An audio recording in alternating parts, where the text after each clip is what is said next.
স্টিমারি রাজনৈতিক দল। আমার দরকার আমাদের সন্তানদের বাঁচানো।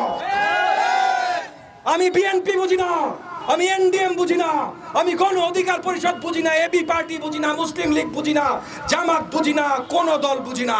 আমি বুঝি আমাদের সন্তানরা রাস্তায় দাঁড়িয়েছে, আমি বুঝি আমাদের সন্তানদের রক্ত ঝরছে, আমি বুঝি আমাদের সন্তানদের লাশ মাটিতে পড়ছে। এইটা আমরা হইতে দিব না। প্রয়োজনে আমাদের বীর আবু সাইদের মতো বুক ছিঁড়ে দিয়ে দাঁড়াতে হবে। গুলি মারলে আমার গায়ে মার, আমার ছাত্র সন্তানদের গায়ে যেন একটা গুলি না হয়। এইবার আমাদের আসল স্বাধীনতার সংগ্রাম। এর আগে পাকিস্তানকে সরানোর জন্য আমরা সংগ্রাম করেছি, এইবার একটা ডিক্টেটরকে সরানোর জন্য আমাদের সংগ্রাম।